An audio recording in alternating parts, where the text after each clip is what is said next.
صحابہ کی صحابیت احادیث سے ثابت ہے، صدیق اکبر کی صحابیت قرآن سے ثابت ہے۔ اس لیے علامہ قرطبی نے لکھا من انکر صحابیت ابی بکر فہو کافر، جو حضرت صدیق اکبر کی صحابیت کا انکار کرے گا وہ قرآن کا منکر ہو۔ ان صفا صفات الصدیق ان اردت صوفیان التحقیق، کشف المحجوب تصوف کے باب میں داتا صاحب نے لکھا ہے اگر تو ملک درویشی میں داخل ہونا چاہتا ہے، اگر تو صوفی بننا چاہتا ہے تو ابو بکر کی محبت اپنا لے۔ ابو بکر نے حضور کے لیے غار کو صاف کیا تھا، جس دل میں ابو بکر آئیں گے وہ دل بھی حضور کے لیے صاف ہو جائے۔ الصلاۃ والسلام علی سید الانبیاء والمرسلین وعلی آلہ الطیبین الطاہرین واصحابہ الراشدین المہدیین، اما بعد فاعوذ باللہ من الشیطان الرجیم، بسم اللہ الرحمن الرحیم۔ وَإِذْ قَالَ رَبُّكَ لِلْمَلَائِكَةِ إِنِّي جَاعِلٌ فِي الْأَرْضِ خَلِيفَةً قَالُوا أَتَجْعَلُ فِيهَا مَن يُفْسِدُ فِيهَا وَيَسْفِكُ الدِّمَاءَ وَنَحْنُ نُسَبِّحُ بِحَمْدِكَ وَنُقَدِّسُ لَكَ قَالَ إِنِّي أَعْلَمُ مَا لَا تَعْلَمُونَ۔ صدق اللہ مولانا العظیم۔ ان اللہ وملائکتہ یصلون علی النبی یا ایہا الذین آمنوا صلوا علیہ وسلموا تسلیما۔ الصلاۃ والسلام علیک یا رسول اللہ وعلی آلک واصحابک یا حبیب اللہ۔ الصلاۃ والسلام علیک یا رسول اللہ وعلى آلك وأصحابك يا حبيب الله۔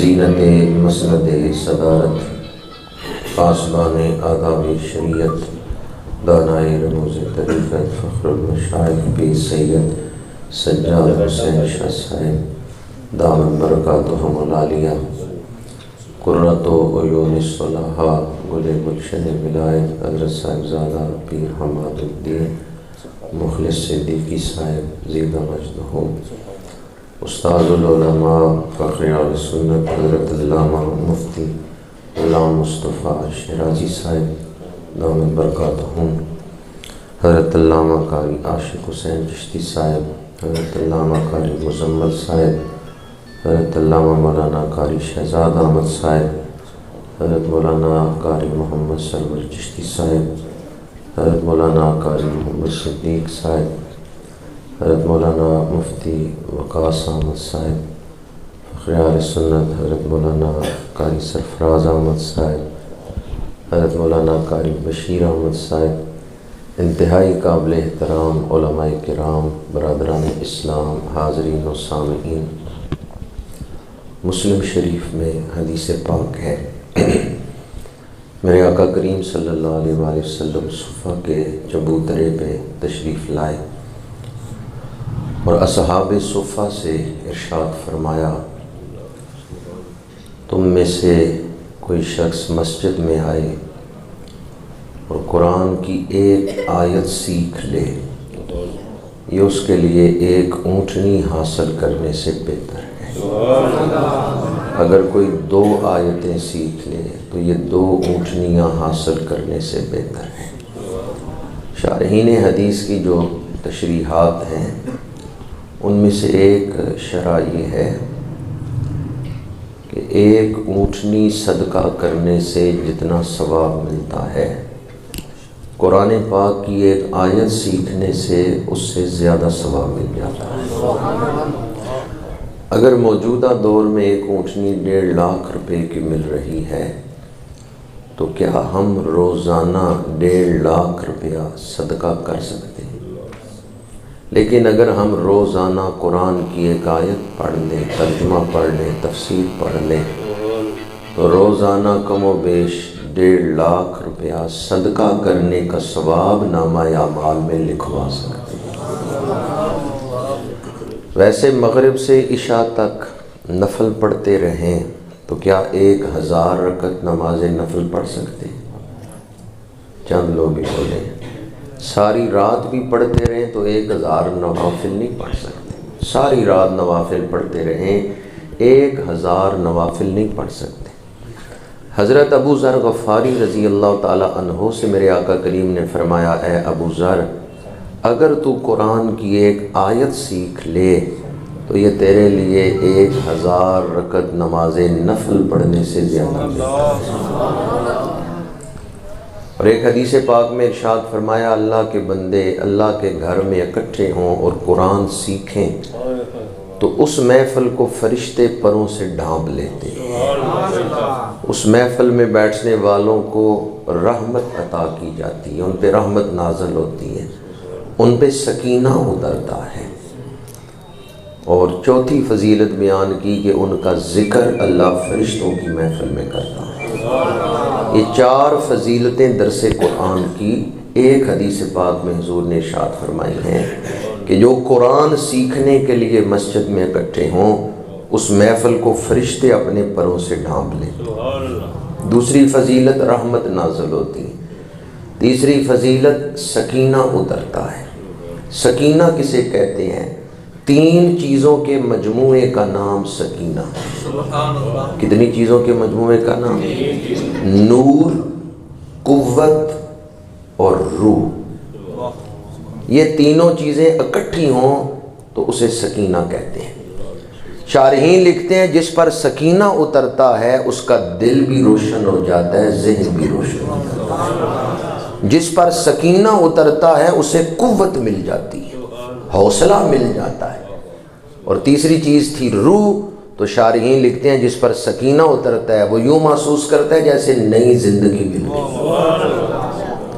یہ 3 چیزیں اکٹھی ہوں، نور، قوت اور روح، تو ان کے مجموعے کو سکینہ کہتے ہیں۔ دل مردہ دل نہیں ہے، اسے زندہ کر دوبارہ۔ تو مردہ دل کو نئی زندگی دینے کے لیے قرآن پاک کی آیات سیکھیں تو اللہ تعالیٰ نئی زندگی دل کو عطا فرماتے ہیں۔ آپ میں سے کوئی شخص کہہ سکتا ہے کہ مجھے ان چیزوں کی ضرورت نہیں جو آپ بیان کر رہے ہیں، رحمت کی ضرورت نہیں، سکینہ کی ضرورت نہیں، کہہ سکتے ہیں؟ ہم سب ان چیزوں کے محتاج ہیں، ہم سب کو ان چیزوں کی ضرورت ہے۔ اور اگر یہ 4 چیزیں ایک جگہ اکٹھی مل رہی ہوں تو پھر وہاں پہنچنا چاہیے یا نہیں پہنچنا چاہیے؟ جو قرآن پاک سیکھنے کے لیے آتے ہیں اللہ انہیں یہ 4 چیزیں ایک ہی جگہ پہ عطا فرما دے۔ درس قرآن پاک کے منتظمین کو ہدیہ تبریک پیش کرتا ہوں۔ آج علماء کرام کی کثیر تعداد رونق افروز ہے، انہیں خوش آمدید کہتا ہوں۔ جو آپ کو درس قرآن کی طرف بلا رہا ہے وہ آپ کو جنت کی طرف بلا رہا ہے، جو آپ کو قرآن کی طرف بلا رہا ہے وہ آپ کی آخرت سنوارنا چاہتا ہے۔ حشر کے میدان میں وہی کامیاب ہوگا جس نے دین پہ عمل کیا، پر عمل وہ کرے گا جسے دین کا علم ہوگا۔ اللہ تعالی ہمیں قرآن پاک سیکھنے کی توفیق عطا فرمائے۔ آج اشتہار پہ درس قرآن کو منسوب کیا گیا ہے اس ہستی کے ساتھ جن کا وصال اس مہینے کی 22 تاریخ کو ہوا ہے، جنہوں نے قرآن پاک کو ایک کتابی شکل میں جمع فرمایا ہے۔ قرآن پاک کو کتابی شکل میں جمع کرنے کا شرف حاصل ہوا ہے تو پیکر صدق و صفا سیدنا صدیق اکبر رضی اللہ تعالیٰ عنہ۔ یہ کیسے ہو سکتا ہے کہ درس قرآن کی محفل ہو، جمادی الثانی کا مہینہ ہو اور اس ہستی کا ذکر ہم نہ کریں جنہوں نے قرآن پاک کو ایک کتابی شکل میں جمع فرمایا ہے؟ ہماری گردنوں پہ حضرت سیدنا صدیق اکبر کا احسان ہے۔ جب اللہ کے رسول فرمائیں کہ جس کسی نے میرے اوپر احسان کیا میں نے اس کے احسان کا بدلہ دے دیا، ایک ابو بکر ایسے ہیں جن کے احسان کا بدلہ میں نہیں دے رہا، قیامت کے دن میرا خدا دے گا۔ تو جب حضور فرمائیں میرے اوپر ابو بکر نے احسان کیے ہیں تو پھر امت پہ احسان ہے یا نہیں؟ ہم سب کی گردنوں پہ حضرت سیدنا صدیق اکبر کا احسان ہے، اس لیے امت پہ آپ کی محبت واجب ہے۔ درس قرآن کے تسلسل کو سامنے رکھتے ہوئے میں نے آیت مبارکہ پڑھی ہے، لیکن تفسیری نکات نہیں بیان کر سکوں گا۔ موضوع جو ہے سیدنا صدیق اکبر کا، وہی آپ کی خدمت میں بیان کروں گا۔ اللہ کریم نے قرآن پاک میں تخلیق آدم کا ذکر کرتے ہوئے ارشاد فرمایا، وَإِذْ قَالَ رَبُّكَ لِلْمَلَائِكَةِ إِنِّي جَاعِلٌ فِي الْأَرْضِ خَلِيفَةً۔ قرآن پاک میں جہاں بھی اذ آتا ہے وہاں اذکر معذوف ہوتا ہے، لفظوں میں نہیں لیکن معنی میں موجود ہے۔ یاد کرو وہ وقت اس قابل ہے کہ اسے یاد رکھا جائے۔ جو واقعہ اللہ پاک کے نزدیک خاص ہے، اللہ اسے لفظ اذ کے ساتھ بیان کرے۔ جو واقعہ اللہ کریم کے نزدیک خاص ہے، عام نہیں، خاص واقعہ ہے، اس میں کئی راز ہیں، کئی حکمتیں ہیں، اس میں انسانی فہم بصیرت کے لیے کئی سبق ہیں، تو اللہ کریم اس واقعہ کو لفظ اذ کے ساتھ بیان کرتے ہیں کہ خاص دھیان دو اس پر، یاد کرو اس کو، یاد رکھو اس کو۔ یہ واقعہ اس قابل ہے کہ اسے یاد کیا جائے۔ کیا خیال ہے جس واقعہ کو رب یاد کرائے وہ یاد رکھنے کے قابل ہے یا نہیں؟ اور یہ بھی یاد رکھیں قرآن پاک میں ایک واقعہ 3 جگہ پہ بیان ہو تو تینوں جگہ اس کا سبق الگ الگ ہے۔ حضرت آدم کا ذکر اگر اس آیت میں اور آگے پھر کسی صورت میں، آگے پھر کسی صورت میں ہے، تو ہر جگہ تخلیق آدم کو بیان کرنے کے ایک ہی مقصد نہیں ہے، کئی مقاصد۔ درس قرآن کی محفل ہے تو یہ نقطہ بھی یاد رکھیں، سورہ رحمان میں بار بار آتا ہے فَبِأَيِّ آلَاءِ رَبِّكُمَا تُكَذِّبَانِ، فَبِأَيِّ آلَاءِ رَبِّكُمَا تُكَذِّبَانِ۔ لفظی ترجمہ تو ہر دفعہ ایک ہی ہے، پر ہر دفعہ فَبِأَيِّ آلَاءِ رَبِّكُمَا تُكَذِّبَانِ اس کے اندر نیا سبق ہے۔ یہ علماء سے آپ پوچھیں کہ سورہ رحمان میں فَبِأَيِّ آلَاءِ رَبِّكُمَا تُكَذِّبَانِ کتنی دفعہ آیا ہے اور اس میں کتنے سبق ہیں؟ لفظی ترجمہ تو ہر دفعہ ایک ہی کیا جائے گا، لیکن ہر دفعہ اس کی ترتیب سے یا پچھلے نفس مضمون سے ہر دفعہ نیا معنی ہے۔ قرآن میں بے مقصد تکرار نہیں ہے قرآن پاک۔ اگر کوئی واقعہ تکرار سے بیان ہو رہا ہے تو ہر دفعہ ایک نئے مقصد کے ساتھ بیان ہو رہا ہے۔ تخلیق آدم کا واقعہ چونکہ کئی مقامات پہ بیان ہوا ہے، اس لیے میں نے یہ نقطہ آپ کے سامنے بیان کی۔ وَإِذْ قَالَ رَبُّكَ لِلْمَلَائِكَةِ، یاد کرو وہ وقت جب آپ کے رب نے فرشتوں سے فرمایا میں زمین میں اپنا نائب بنانے والا ہوں۔ فرشتوں سے مشورہ نہیں مانگا، فرشتوں کو خبر دی ہے، اور فرشتوں نے بھی اعتراض نہیں کیا کہ کیا تو اسے بنائے گا جو زمین میں فساد کر رہے ہیں۔ فرشتوں کی جرت نہیں ہے رب کے فیصلے پر اعتراض کریں۔ فرشتے تو ہمہ وقت اس کی اطاعت میں ہیں، فرشتے گناہ نہیں کرتے۔ یہ جو فرشتوں نے سوال کیا نا قالوا اتجعل فیہا من یفسد فیہا، یہ راز پوچھنے کے لیے ہے، یہ مقصد اعتراض نہیں ہے بلکہ حکمت پوچھنے کے لیے سوال کیا ہے کہ پروردگار آدم کو بنانے میں حکمت کیا ہے، راز کیا ہے۔ قالوا اتجعل فیہا من یفسد فیہا، تو فرشتے بولے کیا ایسے کو نائب بناؤ گے جو زمین میں فساد پھیلائے گا، وَيَسْفِكُ الدِّمَاءَ، خون ریزیاں کرے گا۔ فرشتوں نے جو انسانی مٹیریل دیکھا نا تو اس کے حوالے سے وہ جانتے ہیں کہ انسان دنیا میں خون ریزی کرے گا، فساد کرے گا۔ وَنَحْنُ نُسَبِّحُ بِحَمْدِكَ وَنُقَدِّسُ لَكَ، ہم تیری تسبیح بیان کرتے ہیں حمد کے ساتھ اور تیری پاکی بولتے ہیں، تیری پاکی کو بیان کرتے ہیں، یعنی عبادت ہم کر رہے ہیں، تیری پاکی ہم بیان کر رہے ہیں۔ انسان کو بنانے میں حکمت کیا ہے، راز کیا ہے؟ قال انی اعلم ما لا تعلمون، فرمایا جو میں جانتا ہوں وہ تم نہیں جانتے۔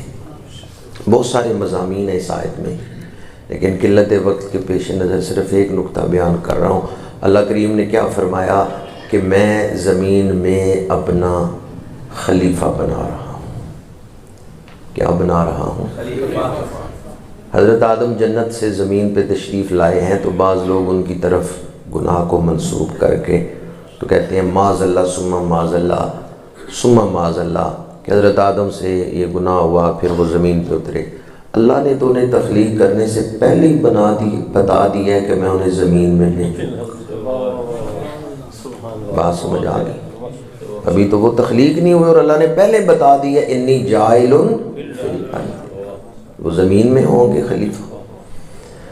لفظ خلیفہ پر ہی نقطہ عرض کرنا چاہتا ہوں۔ اللہ کریم نے جب حضرت آدم کے وجود میں روح پھونکی اور فرشتوں سے کہا کہ سجدہ کرو، تو شیطان فرشتہ نہیں تھا، جنات میں سے ہے۔ شیطان اصل میں فرشتہ ہے یا جن ہے؟ جن ہے۔ وہ بھی اسی جماعت میں تھا کثرت عبادت کی وجہ سے۔ اور ایک اصول یاد رکھیں، کسی محفل میں 99 مرد بیٹھے ہوئے ہیں، ایک عورت بیٹھی ہوئی ہے، حکم دیا جائے سجدہ کرو، صیغہ بولا جائے گا مذکر کا، کیونکہ مرد ہیں، عورت کے لیے مؤنث کا صیغہ الگ نہیں بولا جائے گا۔ 99 مرد سجدہ کر لیں، وہ ایک عورت سجدہ نہ کرے، کوئی اس سے یہ نہیں پوچھ سکتا کہ تو نے کیوں سجدہ نہیں کیا، اس لیے کہ جس جماعت میں وہ تھی اس کی کثرت کو سامنے رکھتے ہوئے صیغہ مذکر کا بولا گیا ہے، لیکن عورت اس حکم میں شامل ہے۔ یہ علماء بیٹھے ہیں، ان سے پوچھیں قرآن مجید میں نماز پڑھنے کا حکم ہے، صیغہ کون سا ہے، مذکر یا مؤنث؟ وَأَقِیمُوا الصَّلَاةَ، اے مردو نماز قائم کرو۔ تو عورتوں پہ بھی نماز فرض ہے یا نہیں؟ صیغہ مذکر کا ہے لیکن فرضیت میں شامل ہے، عورتیں بھی ہیں۔ تو ایک قاعدہ میں آپ کے سامنے بیان کر رہا ہوں، جو اکثریت ہے اسے سامنے رکھتے ہوئے صیغہ بولا گیا ہے مذکر کا، لیکن ایک عورت تھی، اس نے اگر سجدہ نہیں کیا تو اس نے حکم عدولی کی ہے، کیونکہ وہ اس جماعت میں تھی اس وقت بیٹھی، جس جماعت کو حکم دیا جا رہا ہے۔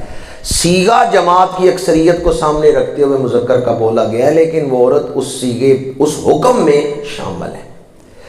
شیطان فرشتہ نہیں تھا، اب کوئی یہ کہ بھی حکم فرشتوں کو تھا، اس کو تو حکم ہی نہیں تھا، وہ اس جماعت میں شامل تھا، تو اس پوری جماعت کو یہ حکم ہے سجدہ کرنے کا۔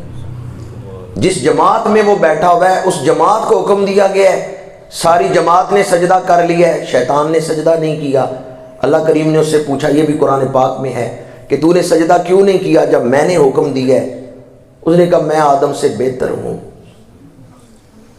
وقت نہیں کہ تشریح کروں، شیطان نے اللہ کے خلیفے کو نہیں مانا، پہلے عبادت کر رہا تھا، مقربین میں بیٹھا ہوا تھا، خلیفے کو نہیں مانا، اللہ نے دھتکار دیا۔ ثابت ہوتا ہے اللہ کو ماننا مشکل نہیں، خلیفے کو ماننا۔ جس نے خلیفے کو دھتکارا اللہ نے اسے اپنی بارگاہ سے نکال دیا۔ جس نے اللہ کے خلیفے کو نہیں مانا وہ بھی مردود ہے، اور جو حضور کے خلیفے کو تاجدار صداقت سیدنا صدیق اکبر۔ ویسے خلیفہ کو نہ ماننا یہ کس کا کام ہے؟ خلیفہ کو نہ ماننا یہ کس کا کام ہے؟ حضور فیصلہ فرما دے، حضور مصلح عطا فرما دے، حضور اشارہ فرما دے کہ یہ میرے خلیفہ ہیں، حضور اپنا مصلح عطا فرما دے، تو اب بھی کوئی بحث کی گنجائش باقی رہتی ہے؟ حضرت سیدنا صدیق اکبر خلیفہ بعد میں بنے ہیں، ان کی افضلیت پہلے ثابت ہو گئی۔ حضرت مولا علی قاری رحمۃ اللہ تعالیٰ علیہ نے مرکات شرح مشکات میں لکھا ہے سیدنا صدیق اکبر کی افضلیت پہلے ظاہر ہوئی ہے کہ حضور نے انہیں اپنا مصلح عطا فرما دیا۔ شب معراج سارے نبی مقتدی ہیں، میرے آقا امام ہیں، تو ہم معراج کا واقعہ بیان کر کے کہتے ہیں کہ حضور سارے نبیوں سے افضل ہیں، اس پر ایک دلیل ہم یہ دیتے ہیں نبی مقتدی ہیں، حضور امام الانبیاء ہیں، تو پتہ چلتا ہے امامت افضلیت کو ظاہر کرتی ہے۔ حضور نبیوں کی امامت کروائیں تو آپ سارے نبیوں سے افضل اور اعلیٰ ہیں، تو وہی نبی صحابہ کو پیچھے کھڑا کر کے صدیق اکبر کو امام بنائے، تو حضور عقیدہ کیا دے رہے ہیں؟ صدیق اکبر سارے صحابہ سے افضل اور اعلیٰ۔ جس دور میں آپ زندگی گزار رہے ہیں، جو بندہ دنیا سے ایمان لے کے گیا وہ بڑا خوش نصیب ہے۔ پہلا سوال یہ ہے جو میں آپ کی خدمت میں آج عرض کرنا چاہتا ہوں، کیا امت کو یہ حق ہے کہ اصحاب رسول پر بحث کریں؟ ہمیں اپنی اوقات میں رہنا چاہیے۔ ہم تاریخی کتابیں پڑھ کے صحابہ پہ بحث کرتے ہیں، فلاں صحابی نے یہ کہا ہے، فلاں نے یہ کیا ہے، فلاں نے یہ کہا ہے۔ قرآن پاک کی روشنی میں یہ بات ثابت ہے، امت کو تو حق ہی نہیں اصحاب رسول پہ بحث کریں۔ انہیں تو قرآن نے ایمان کا ماڈل بنایا ہے، ایمان کا نمونہ قرار دیا ہے۔ فَإِنْ آمَنُوا بِمِثْلِ مَا آمَنْتُمْ بِهِ فَقَدْ اهْتَدَوْا وَإِذَا قِيلَ لَهُمْ آمِنُوا كَمَا آمَنَ النَّاسُ وَالسَّابِقُونَ الْأَوَّلُونَ مِنَ الْمُهَاجِرِينَ وَالْأَنصَارِ وَالَّذِينَ اتَّبَعُوهُم بِإِحْسَانٍ رَضِيَ اللَّهُ عَنْهُمْ وَرَضُوا عَنْهُ۔ کتنی آیتیں ایسی ہیں جن سے ثابت ہوتا ہے صحابہ کو امت کا مقتدا بنایا ہے، پیشوا بنایا ہے۔ یہ جو الفاظ ہیں آیت مبارکہ میں وَالَّذِينَ اتَّبَعُوهُم، ان الفاظ نے صحابہ کی عزت کو چار چاند لگا۔ بڑی مشہور آیت ہے، آپ اکثر سنتے ہوں گے اور اکثر آپ کو یاد بھی ہوگی، قُلْ إِن كُنتُمْ تُحِبُّونَ اللَّهَ فَاتَّبِعُونِي يُحْبِبْكُمُ اللَّهُ۔ اللہ نے فرمایا محبوب اعلان کر دو اگر تم اللہ کی محبت چاہتے ہو میری پیروی کرو، اللہ تمہیں اپنا محبوب بنا دے۔ فَاتَّبِعُونِی، میری پیروی، اللہ کے رسول کی پیروی کرو۔ اب قرآن کی ایک آیت میں ہے فَاتَّبِعُونِی، دوسری میں ہے وَالَّذِينَ اتَّبَعُوهُم، مصدر ایک ہی ہے، صیغے الگ الگ ہیں۔ ایک آیت میں ہے جس نے حضور کی پیروی کی وہ اللہ کا محبوب بن گیا، دوسری آیت میں ہے جس نے صحابہ کی پیروی کی اللہ اس پہ راضی ہو گیا۔ اب سوال یہ ہے پیروی کس کی کرنی ہے، حضور کی یا صحابہ کی؟ دو آیتیں ہیں، ایک آیت میں حضور کی اتباع کا ذکر ہے، دوسری میں صحابہ کی وَالَّذِينَ اتَّبَعُوهُم بِإِحْسَانٍ۔ مفسرین سے پوچھا پیروی کس کی کرنی ہے؟ مفسرین نے کہا ان دونوں آیتوں میں تضاد نہیں، مطابقت ہے۔ اور مطابقت کیا ہے؟ جو حضور کی پیروی کرنا چاہتا ہے اسے صحابہ کی پیروی کرنی ہوگی۔ صحابہ کی اتباع چھوڑ کے اتباع نبوی ہو ہی نہیں سکتی۔ صحابہ گواہ ہیں حضور کی عظمتوں کے، صحابہ گواہ ہیں حضور کی شانوں کے، صحابہ گواہ ہیں حضور کی اداؤں کے۔ سنت کو بیان کون کرے گا؟ صحابہ۔ اللہ کے بارے میں پوچھنا ہے تو اللہ کے رسول سے پوچھو، اور رسول کے بارے میں پوچھنا ہے تو اصحاب رسول سے۔ حضور اللہ کے گواہ ہیں، صحابہ حضور کے گواہ ہیں۔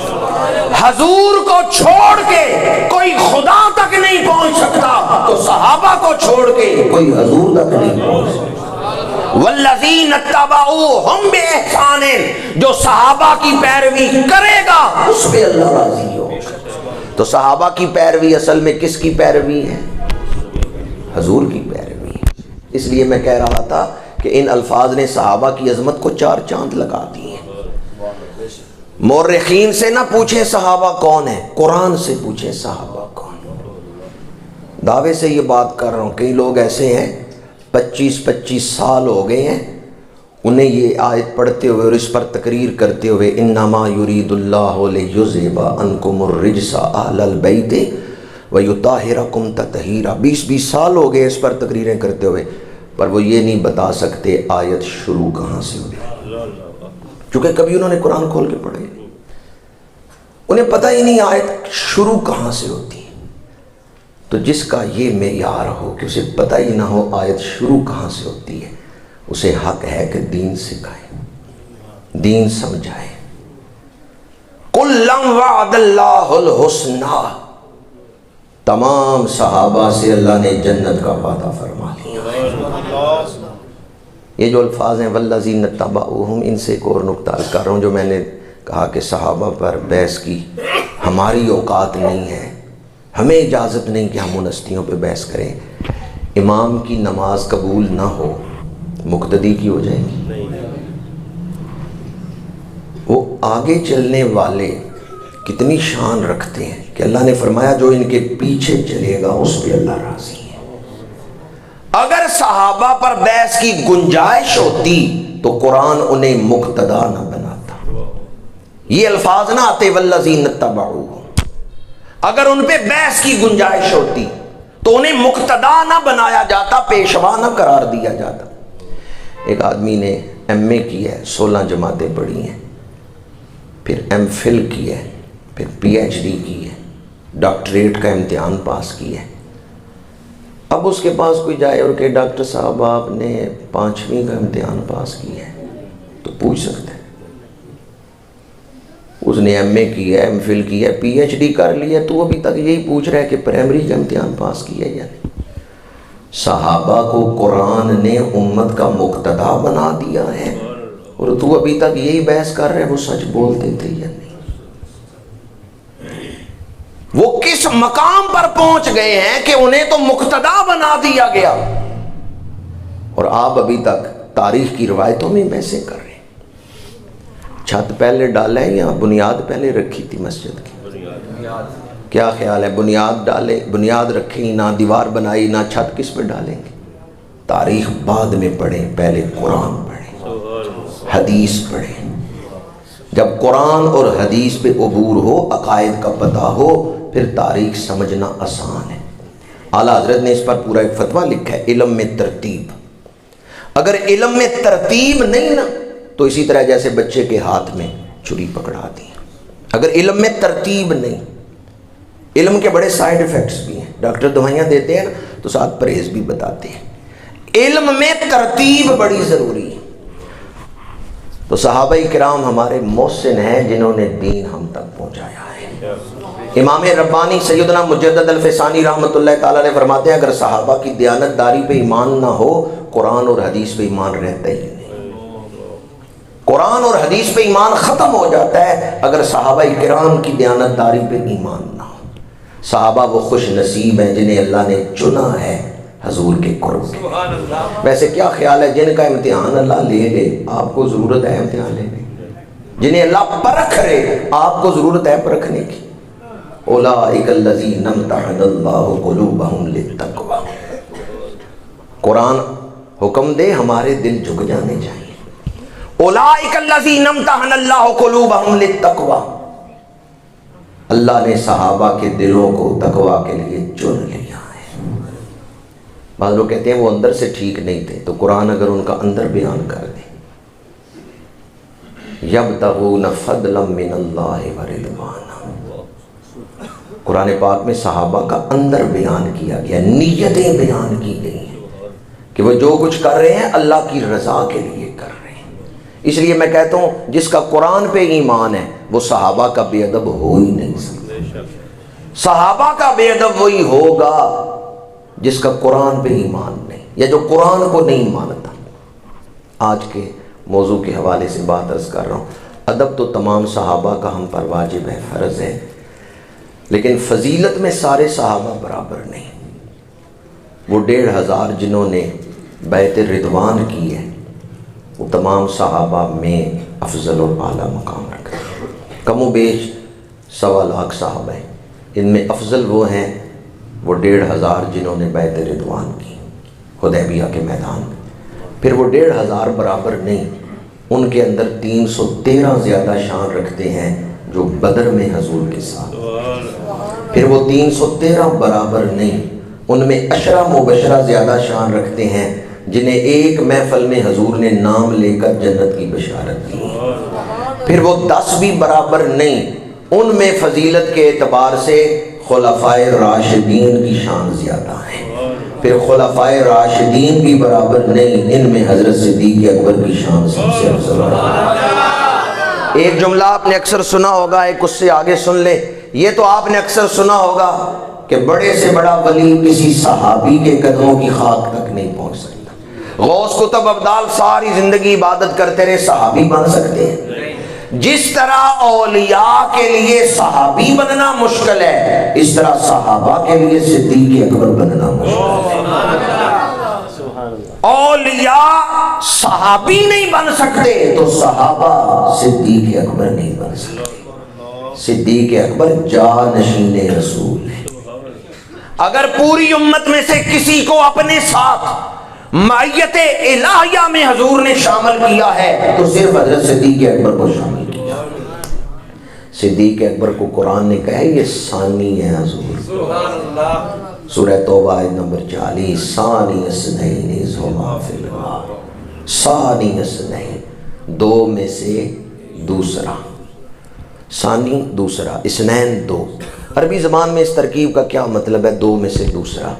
جب بھی آپ گنتی گنتے ہیں ایک کے بعد ہمیشہ دو آتا ہے، ایک اور دو کے درمیان کوئی ہندسہ، کوئی عدد، جیسے ایک کے بعد ہمیشہ دو آتا ہے، ایک اور دو کے درمیان ہندسہ کوئی نہیں، اس طرح نبی اور صدیق کے درمیان رتبہ کوئی نہیں۔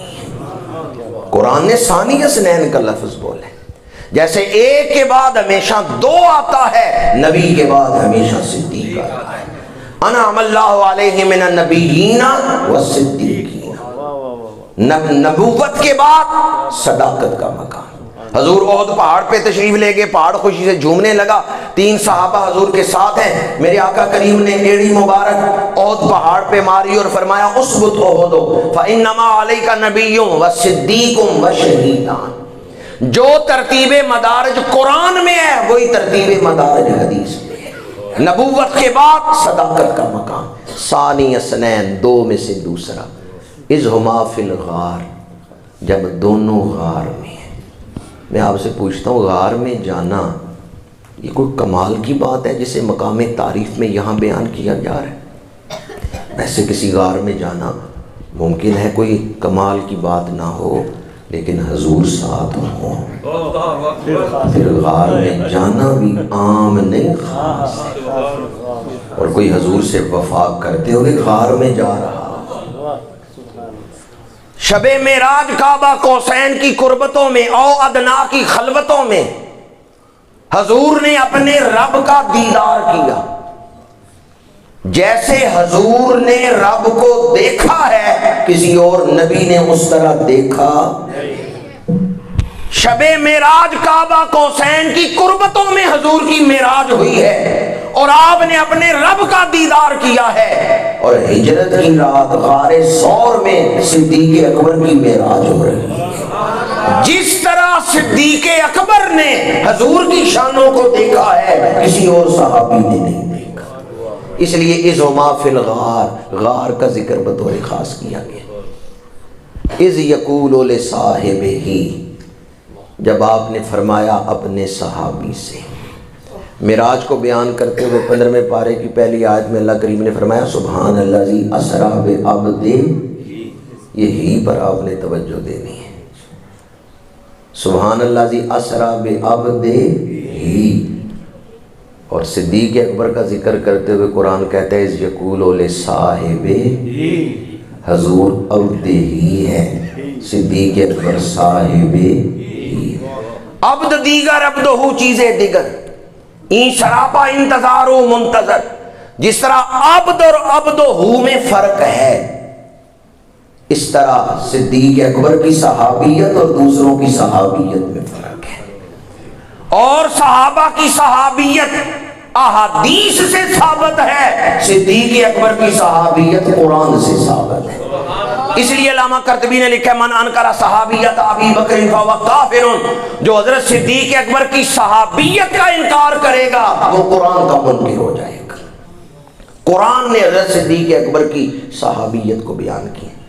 اذ یقول لصاحبہ، حضور عبد ہی ہیں اور صدیق اکبر صاحب ہی۔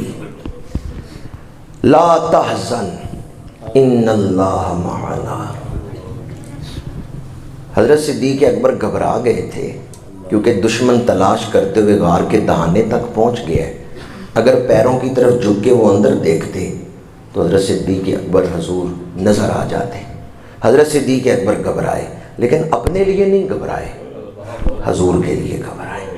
اپنی جان کا ڈر ہوتا تو رات کے اندھیرے میں حضور کے ساتھ مشکل ترین رات میں نکلتے ہی نہ۔ ڈر اپنا نہیں تھا، کس کے لیے گھبرائے ہیں؟ کہ کوئی حضور کو تکلیف نہ دے، حضور کو نقصان نہ پہنچائے۔ ماشاءاللہ گوکی سے حضرت صاحبزادہ قاری شعیب احمد صاحب تشریف لائے، آگے تشریف لائے۔ تو حضرت سیدنا صدیق اکبر کس کے لیے گھبرائے ہیں؟ اپنے لیے یا حضور کے لیے؟ حضور کے لیے گھبرائے تو میرے آقا کریم نے فرمایا لا تحزن ان اللہ معنا، غم نہ کرو بے شک اللہ ہمارے ساتھ ہے۔ لا تحزن نہیں ہے، نہیں میں دوام ہوتا ہے۔ آگے ان اللہ معنا، یہ جملہ اسمیہ ہے، بے شک اللہ ہمارے ساتھ ہے۔ میرے ساتھ ہے یا ہمارے ساتھ ہے؟ معیت الہیہ کی مختلف قسمیں ہیں۔ ایک عام معیت ہے وَوَ مَعَكُمْ أَيْنَمَا كُنْتُمْ، تم جہاں کہیں ہو اللہ تمہارے ساتھ ہے، یہ سب کو حاصل ہے، چاہے مسلمان ہو چاہے کافر۔ وَوَ مَعَكُمْ أَيْنَمَا كُنْتُمْ۔ دوسری ہے خاص معیت وَاعْلَمُوا أَنَّ اللَّهَ مَعَ الْمُتَّقِينَ، خوب جان لو اللہ متقین کے ساتھ ہے۔ یہ معیت میں فرق جو ہے نا، اس کو ایک مثال سے میں بیان کر رہا ہوں۔ آپ گلی سے گزر رہے ہیں، مانگنے والے نے کہا 5 روپے دے دیں، آپ نے نہیں دیے، حالانکہ وہ آپ کے قریب تھا، آپ اس کے قریب تھے، وہ پاس کھڑا ہو کے مانگ رہے، آپ نے نہیں دیے۔ گھر آئے، بچہ دور کھڑا ہے لیکن کہتا ہے ابا جی 500 روپیہ دیں، اسکول میں فلاں کاپی میں نے خریدنی ہے، فلاں کتاب خریدنی۔ آپ نے خوشی خوشی 500 نکال کے دے دی ہے۔ وہ جس نے 5 مانگے تھے 5 روپے اس کو نہیں دیے، اور جس نے 500 مانگے اس کو تو آپ نے 500 دے دیے۔ یہ فرق کیوں ہے؟ آپ کہیں گے یہ بیٹا ہے، یہ میرے قریب ہے، تو وہ جو گلی میں کھڑا تھا وہ بھی تو قریب ہی کھڑا تھا، تو آپ کہیں گے اس کا جسم قریب تھا پر وہ میرے دل کے قریب۔ ایک عام قرب ہے، ایک خاص قرب ہے۔ وَوَ مَعَكُمْ أَيْنَمَا كُنْتُمْ، یہ عام قرب ہے۔ وَاعْلَمُوا أَنَّ اللَّهَ مَعَ الْمُتَّقِينَ، یہ خاص قرب ہے۔ پرہیزگاری اور تقوی کی وجہ سے نیکوں کو اللہ کا نصیب ہو رہا ہے۔ ایک اس سے بھی اعلیٰ قرب ہے جو انبیاء کو حاصل ہے، اور ایک وہ قرب ہے جو سید الانبیاء کو حاصل ہے۔ حضرت صدیق اکبر ہیں متقین کے مقام معیت پر، جو میں نے پہلے کہا نا ان کی معراج ہوئی ہے غار ثور میں۔ میرے آقا کریم نے حضرت صدیق اکبر کو ان کے مقام سے اٹھا کے اپنے ساتھ معیت الہیہ میں شامل کر کے مشاہدہ کروایا ہے اپنے مقام معیت الہیہ کا۔ ان اللہ معنا، ابو بکر دیکھو اللہ ہمارے ساتھ ہے۔ وہ خاص مقام، پوری امت میں سے اگر کسی کو اپنے ساتھ معیت الہیہ میں حضور نے شامل کیا ہے تو صرف حضرت صدیق اکبر کو شامل کیا۔ اب جو خاص بات آپ کی خدمت میں عرض کرنا چاہتا ہوں، ایک ہوتا ہے جملہ فعلیہ، ایک ہے جملہ اسمیہ۔ جملہ فعلیہ میں کوئی ایک زمانہ پایا جاتا ہے، ماضی، حال، مستقبل۔ ماضی کا صیغہ ہو تو پچھلا زمانہ پایا جائے گا، مضارعہ کا ہو تو یا حال کا معنی ہے یا مستقبل کا معنی ہے۔ جملہ فعلیہ میں کوئی زمانہ پایا جاتا ہے، لیکن جملہ اسمیہ میں استمرار ہوتا ہے، ہمیشہ، دوام۔ کوئی ایک زمانہ نہیں ہوتا، ہمیشہ کے لیے یہ معنی ہوتا ہے۔ علماء بیٹھے ہیں، ان سے پوچھیں ان اللہ معنا، یہ کون سا جملہ ہے؟ جی جملہ اسمی ہے۔ حضرت مفتی صاحب نے تائید کر دیا، ان کا جملہ اسمی ہے۔ تو جملہ اسمیہ میں کوئی ایک زمانہ ہوتا ہے یا ہمیشگی؟ محمد الرسول اللہ، محمد اللہ کے رسول تھے یا ہیں۔ ان اللہ معنا، میرے آقا کریم نے فرمایا ابو بکر زندگی میں کبھی نہ گھبرانا، اللہ ہمیشہ ہمارے ساتھ۔ آپ نہیں سمجھے جو میں عرض کر، یا میں سمجھا نہیں سکا جو میں عرض کرنا چاہتا ہوں۔ حضرت صدیق اکبر سے تو ایک لمحے کے لیے بھی رب جدا نہیں ہوتا۔ ان اللہ معنا، جس زبان میں قرآن اترا ہے اس زبان کو تو سمجھے۔ والضحى واللیل اذا سجا ما ودعک ربک وما قلی. ایک ہے ودا، ایک ہے کلا.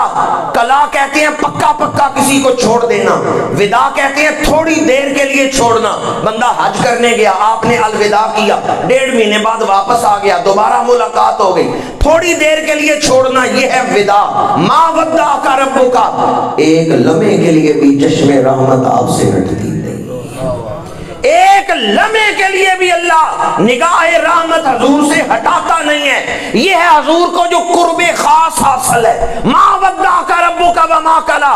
اب غار ثور میں حضور نے صدیق اکبر کو اس میں اپنے ساتھ شامل کر لیا. ان اللہ معنا لا تحزن، یہ نہیں ہے، نہیں میں بھی دوام ہے. ابو بکر کبھی نہ گھبرانا، اللہ ہمیشہ ہمارے ساتھ. حضور کے وصال پاک کے بعد جب فتنے اٹھے، منکرین ختم نبوت، مانعین زکات، مرتدین، بڑے فتنے اٹھے. مولا علی شیر خدا فرماتے ہیں کئی بہادر صحابہ گھبرا گئے، صدیق اکبر نہیں. صدیق اکبر کی عظیمت کو سلام. کئی بہادر صحابہ جس موقع پہ گھبرا گئے، مولا علی کہتے ہیں صدیق اکبر نہیں گھبرائے. کیوں نہیں گھبرائے؟ حضور نے غار میں جو فرما دیا تھا کبھی نہ گھبرانا، اللہ لا تحزن ان اللہ معنا، اللہ ہمیشہ ہمارے ساتھ ہے. مولا علی فرماتے ہیں میں شجاع ہوں، ابو بکر اشجاع ہیں. میں بڑا بہادر ہوں پر ابو بکر اشجاع ہیں، سب سے بہادر ابو بکر ہیں. فانزل اللہ سکینتہ علیہ، جب حضور نے فرمایا نا بے شک اللہ ہمارے ساتھ ہے، اللہ کریم نے سکینہ نازل فرمایا حضرت صدیق اکبر پر. تفسیر المعانی میں حضرت علامہ محمود آلوسی نے لکھا ہے کہ اس آیت میں جو سکینہ اترنے کا ذکر ہے، یہ سکینہ حضرت ابو بکر صدیق پہ اترا ہے. حضور پر تو ہر لمحہ ہی سکینہ ہے. غار میں گھبرائے کون تھے؟ حضور گھبرائے ہیں یا صدیق اکبر؟ تو حضرت علامہ محمود آلوسی لکھتے ہیں سکینہ حضرت صدیق اکبر پہ نازل ہوا ہے کیونکہ وہ گھبرائے تھے. اور میں شروع میں بیان کر چکا ہوں کتنی چیزیں ملے تو سکینہ بنتا ہے. ماشاءاللہ آپ نے یاد رکھا ہے، نور، قوت اور روح. حضرت صدیق اکبر کے دل کو خاص نور ملا ہے غار ثور میں. یہ نقشبندیت اسی نور سے خیرات لے گی. خاص نور میں نقشبندیت جو ہے یہ نسبت صدیقی ہے.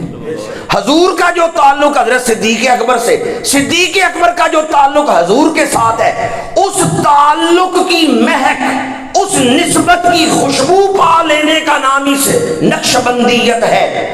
ایک وفا ہے صدیق اکبر کی طرف سے، ایک عطا ہے حضور کی طرف سے. تو گویا جو اس سلسلے میں داخل ہوتا ہے وہ حضور کی نگاہ میں منظور ہو جاتا ہے، مقبولیت کے مقام پر پہنچ جاتا ہے.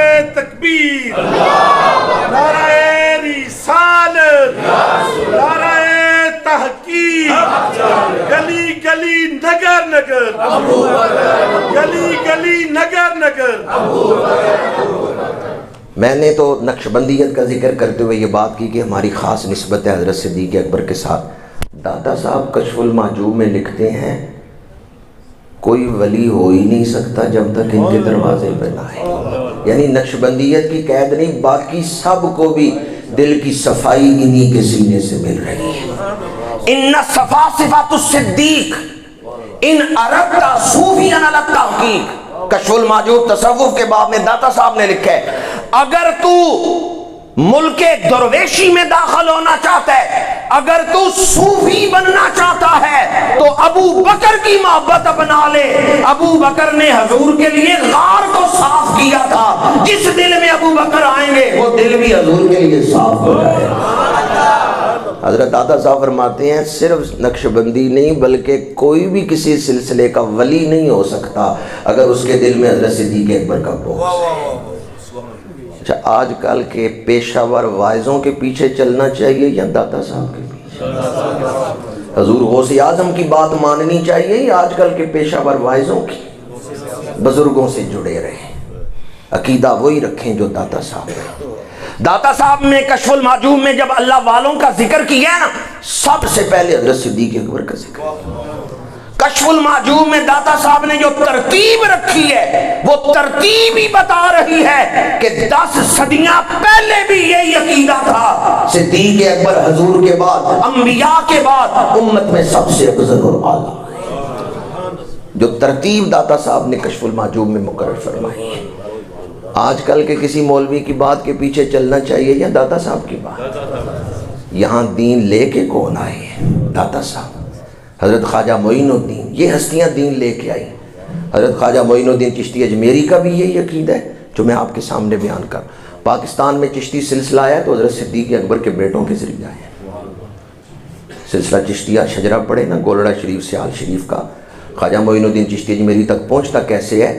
درمیان میں ایک بزرگ آتے ہیں، شاہ کلیم اللہ جہاں آبادی، دلی میں جو بادشاہی مسجد ہے اس کے سامنے آپ کا مزار ہے، میں نے 2-3 دفعہ حاضری دی ہے۔ شاہ کلیم اللہ جہاں آبادی، چشتی سلسلے کا شجرہ پڑھ کے دیکھیں۔ یہ شاہ کلیم اللہ اولاد ہیں حضرت صدیق اکبر کے، ان کے ذریعے سے پاکستان میں سلسلہ چشتیہ پہنچا ہے۔ حضرت شاہ کلیم اللہ جہاں آبادی، ان کی مشہور کتاب کشکول، کبھی خانقاہوں میں پڑھائی جاتی تھی کشکول۔ تو وقت ہو چکا ہے عشاء کی نماز کا، میں گفتگو کو زیادہ پھیلاتا نہیں ہوں۔ حضرت داتا صاحب نے بھی کیا لکھا ہے؟ ان الصفا صفت الصدیق ان اردت صوفیا علی التحقیق، اگر تو صوفی بننے کا ارادہ رکھتا ہے، درویش بننے کا ارادہ رکھتا ہے تو حضرت صدیق اکبر کی غلامی کو اپنا لے۔ فَأَنزَلَ اللَّهُ سَكِينَتَهُ عَلَيْهِ، اللہ تعالیٰ نے سکینہ نازل فرمایا حضرت صدیق اکبر کے سینے پر، نور بھی عطا کیا، خاص نور، قوت بھی عطا کی، اور آپ کی روح کے اندر خاص طاقت رکھ دی۔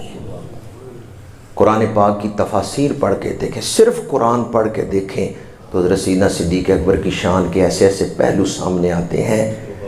ساری رات لگے رہیں تو حضرت سیدنا صدیق اکبر کی شان کا کوئی ایک پہلو بھی کما حق ہو بیان نہیں ہو سکتا۔ لیکن میں نے پہلے عرض کیا، ہم فتنوں کے دور میں ہیں، جسے یہی نہیں پتا کہ خبر واحد اور متواتر میں کیا فرق ہے۔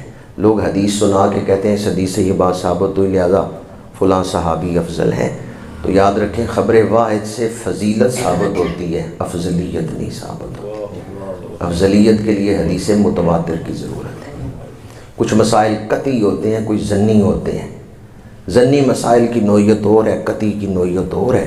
یہ شان صدیق اکبر کا مسئلہ کون سا ہے، ظنی ہے یا قطعی ہے؟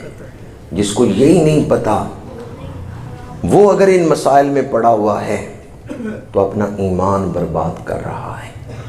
آج کل تو خیر وہ بھی ان مسائل میں پڑا ہوا ہے جو یہ نہیں بتا سکتا کہ دال یہ نون دین کا معنی کیا ہے، اصول دین کا مطلب کیا ہے۔ تو میں آپ کی خدمت میں اتنا ہی عرض کروں گا، فضائل ہی میں نے عظمتی آپ کے سامنے بیان کی ہے۔